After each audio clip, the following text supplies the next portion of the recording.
I know we told you cash is king, but we're actually here today to take all of that back because we've been talking to a lot of buyers who have been coming through tender campaigns, and obviously tender campaigns are often quite short, just 2 to 3 weeks.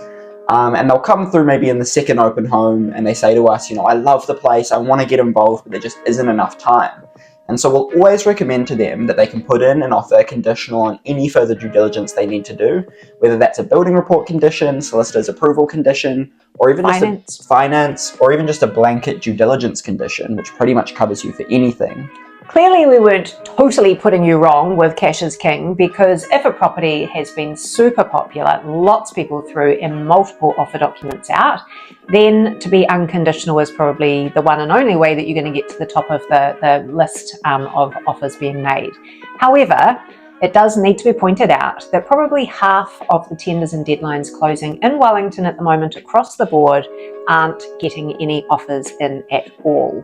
And so there are plenty of properties there with either very little interest, where you could still be competitive with a conditional offer, or no offers at all, where you're going to be the front runner, whether you've got conditions or not.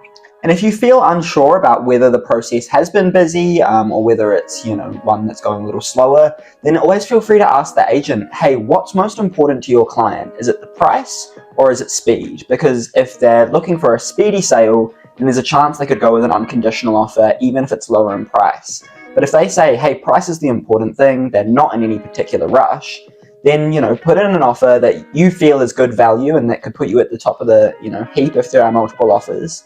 But just don't be scared to put in conditions, because we're seeing a lot of them lately, and a lot of buyers, a lot of sellers just don't have much of a choice. And I think that's a good point about the speed requirement by the client, because we just had a tender close last week where our client went with what was the highest offer, because that was her primary concern, but that one had conditions. There was an unconditional offer there that she actually looked over to go with the higher price. So when you have a better understanding as to the motivation of the seller, which the agent will share with you, then you definitely will be able to know if you're, wasting your time or not coming in with some conditions. Yeah.